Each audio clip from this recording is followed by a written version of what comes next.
welcome back to my channel for the second episode with Kat.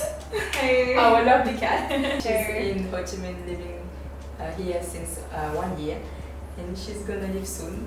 So let's have a quick chat with her for her to share her experience here and to get to know her more. Great, thank you for having me. Hey guys, I'm Kat.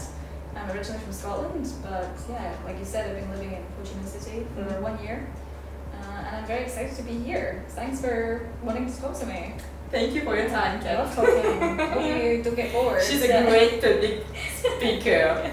Well, She's a dangerous woman. Don't build me up. I'm very bad at just being Dangerous. Yeah, well, thank you so much. I hope you enjoy our conversation.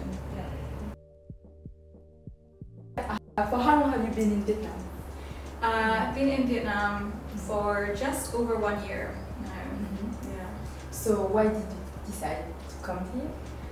I was studying architecture, and I had been studying for, oh my god, so many years, like 7 years, and I did not want to work in an office, so I wanted to travel, and I heard about teaching English abroad, and I was like, okay, let's try that. I was looking at different countries, I was like, oh my god, Vietnam is so beautiful, like, it's got amazing food, it's got really friendly people, very cheap to live. So yeah, I decided on Vietnam. Was it your first time abroad then? I had lived in Europe before, away from my own home. I'm from Scotland originally, but the first time living such a long distance away from my home. Yeah. And are you having some hard time living far from your family, from your friends, or like more just independent? For me, I of course miss my family. I think we all do, but I like to have some years like of independence to build my own like identity to some extent. Like I think if I spend too long back home, I start to feel a bit like, oh, this is not me anymore. So I like to meet new friends. I like to keep challenging myself. So actually, I liked it. Yeah. You wanted to open your mind? Definitely, and not to be in a place where nobody knew me. I can just be what I want to be. I don't have any pressure. Like Starting over. absolutely, yeah. You like as an adult, I think it's very like life-changing actually to do that. Yeah. And it's only 1 day that you're here, Yeah. and you're already living. I know. How come? Well, partly because of political situation in the UK right now. My partner's German, and this whole Brexit thing, next Brexit, means we're not sure like about my residency in Germany, so we want to move back to Germany, and yeah, I want to start a business, and I want to do that in Europe, so yeah, that's unfortunately the reason why, but I do see myself hopefully starting a business and eventually coming back some months of the year. So it's not that would be over, right? I don't think it's over completely. Okay. I think my relationship with Vietnam is just on pause. It's just on pause. Yes. Okay. Yes. Excited. Good Hopefully, news. let's see. Okay. Yeah. So I'm really, I really admire you because you were at the head of leading women. So can you explain us more on how did you build the community, why, and how the idea came into your mind? Yeah, that's a good story. I think it was totally random actually. I came to Vietnam, was teaching English, and then I applied for a job to be a public speaking teacher. I was like, oh, I love speaking. Oh my god, can I get paid to do this? Like people always said, you can speak. Oh my god. It was funny. So I applied for the job and I got it, and I started teaching public speaking in a very, let's say, high-flying school, like for children of very rich families, or the other one that was Harvard and stuff. And I was teaching a lot of young girls, and they were just so unbelievably confident and outspoken. And they were like 9, 10, maybe 11, and they were talking about, you know, like politics or about love and relationships and about gender equality. You know, and in Vietnam, it's not always as women don't have as always have an opportunity to have their voice To here. speak up. Definitely. Their So opinion. absolutely, you know, like culturally maybe the relationships between men and women are more traditional. So I was like, wow, these girls are so confident and amazing. Like, I think we need to do this with adults and with younger girls who don't have this opportunity to go to schools like this. So I was like, right, I want to teach young girls, but for free, who live in poor areas or something. And also let's do something with older women, like my own age. Let's do a public speaking night. Just like create a night, we tell stories, we talk about important issues.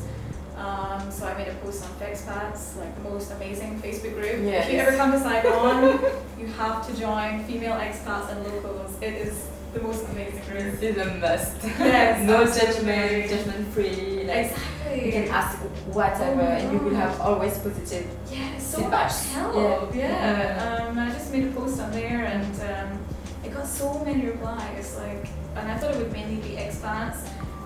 So I did my first night where we just told stories about being a woman, being a confident woman, like, and the event had like hundreds of responses. And I was like, what the heck? Like, this is insane. Like, one idea I had one night around New Year. I was like, oh, maybe Like it'd be this. fun to do some So night easy. like that. Yeah, honestly, and it just spiraled, and there was so much support, and then it just started snowballing from there. And then I realized, yeah, I think women need a place to talk like openly and have our voice, and you know, you get a lot of support for that. So yeah, it's been pretty fast. And you were handling that by your own right, with Yeah. the help of your boyfriend. Yes, I had a very supportive leading man in my life. Not all just leading women, but yeah, he's been very helpful to listen to all my crazy ideas. Like, oh, what with this? Like, oh my god, in my house, like going crazy. I could do this and then this and then this. Yeah, so it's been all just me, and but now that I'm leading, I'm passing it on to yourself and a number of other ladies. So that's really amazing. Thank you for the opportunity. No, thank you for And wanting to be part. Thank you for the idea, for wanting empowering women. Thank you. It's only possible because there's so many, you know, I think confident and loving women here. You know, like it's been the right community to bring into. I think maybe if I'd been in a different city, it might not have worked as well. So I think that's been part of it. Yeah. I think Saigon is quite free, no rules, so you can do Yeah, whatever. honestly, I think it's like Sin City. Yeah, it's like just whatever you want to do. There's no rules. Yes. You can drive on the pavement. It's fine. Yeah. You can do whatever. Yeah, honestly, it's like I think especially for women, it's fun. It's fun. Maybe not the dating scene, but it's fun. Everything else is fun. Yeah. Except the dating scene, guys. Yeah. Take note. Yeah, definitely. Yeah. Okay, and I'm wondering where you skated. How did you feel before the night before the first event, the first public speaking? Yeah, event? absolutely terrified. Oh my How god. did you feel? Like I don't think I was scared up until like 20 minutes before, maybe 1 hour before. That's good, Yeah, girl. I don't think At I- least. I don't think about things. I think Yeah. that's like my technique. I just sign up to something, I commit to it, and I just don't think about it until like the 1 hour before. Because then it's too late to cancel, so you just have to do it. You know, like I'm scared definitely, and I got to the venue, and I hadn't really been to the venue before, and it was smaller than I expected. It was still a very nice place, but the speakers were like unsure where they are going to speak. There was no stage. There was like, It was like oh my god, it was stressful. minimum, Yeah, it was like event planning is stressful. Actually being there and hosting is okay, but the planning, getting to the venue, making sure everything's okay, that was really stressful. Yeah. Where was it for the first time? El Camino, do you know El Camino? you know, it's like a I heard it. yeah, like a Korean tackle place. Okay. Yeah, I mean the owner was so supportive and gave me it for free and everything. It was really helpful. But there were still people eating their dinner, and I was like, oh, like I don't know, like, hello, can you leave now? Like, Oh, you want to join? yeah, I was just like, I was just underprepared, you know. But it was a learning curve, definitely. Yeah. Okay. And how did you find the place? Did Just you on often Facebook.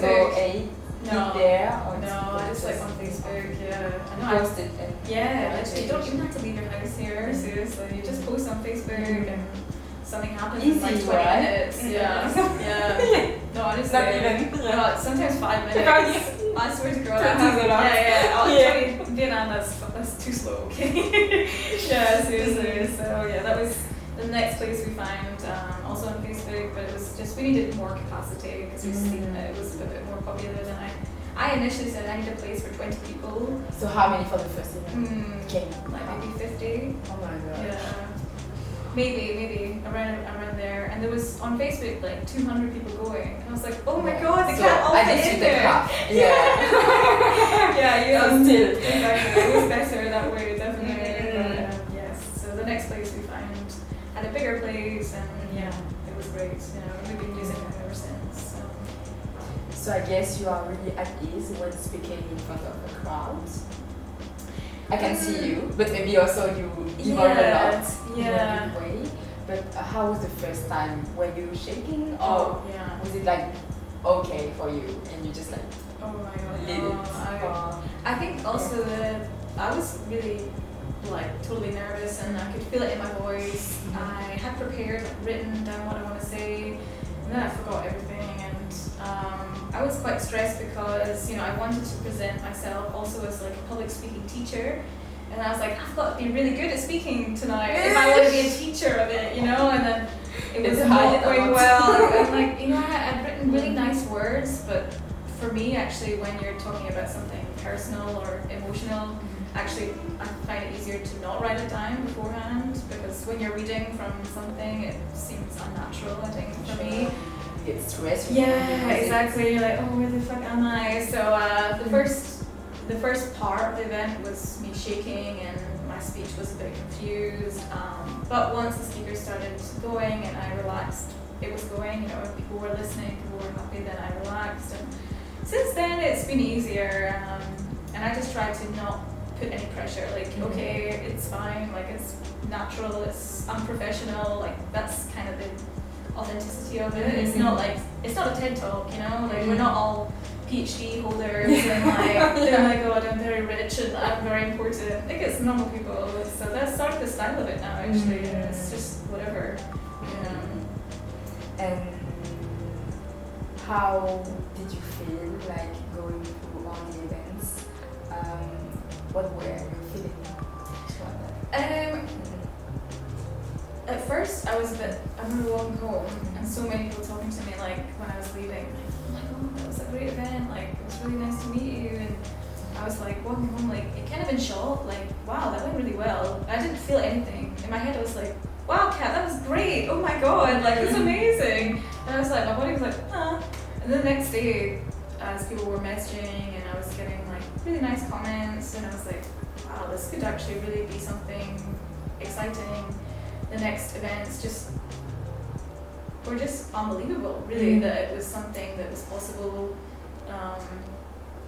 I just was incredibly thankful and kind of in disbelief that it was possible to create something with so much love and support, and just to give me a place to talk and other women to talk. It was crazy that anyone wanted to listen. Yeah, it's really moving. Yeah. Every time I went to your events, I always like crying, drop one tear at least. Oh my god. I'm trying to hold myself together. Like, what do I say in between each speaker? You know, like. I think your talent lies also in the fact that you can really like switch between the and do good transitions and like give good feedback. You know, I think it's really important, because whenever like someone tells us so sad story, like dramatic one, how do you jump on that and say, okay, next speaker? You know what I mean? That's how really do you hard. do that? And it's so difficult. Like, I want to enjoy what they're saying, and I'm kind of getting immersed in what they're saying, but I'm also like, what are you going to say? They're going to be finished in a minute. Like, what are you going to say, like, in between? And when it's just like a kind of more lighthearted speech, you know, I can laugh, just make some joke or something. And when it's very touching, and everyone, you know, now I've just got to the point where I'm just like, wow, okay, let's just have a minute and just minute of silence. Yeah, you know, like, just thank them. I mainly just try to really make sure like they understand how unbelievably grateful like I am and that the audience are for them like sharing their story with us, because that's like a beautiful piece of their soul, you know, like that's like, what an amazing thing to do for the audience, to give that to them. So such a good opportunity, I think, for every woman here, especially the Vietnamese one who are stuck in a traditional family and they don't speak up. It's hard. And they want to like open their mind, want to go abroad, but cannot for some reason. Exactly. Yeah. And so coming to this place, I think it's really even if that's not your life choice or that's not your lifestyle, just hearing that there's other people out there, there's other styles of life or other decisions, you know, 'cause I think people are under a lot of pressure to be one type of person, especially women, you know, like you've got to be this shape and this size and this color of skin and like have 2 babies and get married, and you know, like great, if that's what you want to do, that's what you want to do, but if you don't know anybody else doing something else, then maybe that's you're unhappy in that life. I just want to like be what you want to be and be happy, you know, and don't let being a woman ever stop you, like make that be your driving force, you know. So that's kind of the meaning behind it, I guess. You know. Just try to not care about what people think. Oh gosh, try to just do your life. It's so hard. Yeah, I think this is what we are all learning at the same time. Definitely. But I think once you like, when you hear, I'm sure there will have been stories that you're listening to the audience, you're like, oh my god, that really like feels like me. This is me. Yeah, exactly. I'm just not speaking. Exactly. Right? I know, and that's like the power of a story. You know, like it affects maybe not you specifically, but all these other people. And I'm like, I didn't realize that. Like I'm like that too. You know? So, stories are important, I guess. So much. And so you were also teaching at the same time, right? And how did you find Vietnamese people here? How are your relationships here? To be honest, I think out of all the Asian countries, especially, I don't know, I've not visited every Asian country, but I think a lot of the other countries that people go to for teaching English, this is one of the friendliest countries to go to, I think, and one of the easiest to integrate as a foreigner in my experience. At least in the south. I think maybe the north is a little bit more traditional, but I feel like people are very open. All the people that I teach adults, and they were just so excited to share their life and get to know like people from other countries, and it wasn't this like, oh, you're from this country, so we don't talk, you know, you're just my teacher. It was like, oh my god, like how's your life, like how's your country, like, oh, let me tell you about Vietnam, which was amazing. And people that have such a drive, such a spirit of like, let's do something, like everybody's doing something, you know, you go outside and women are selling food on the street, you know, even homeless people are selling some lottery cards.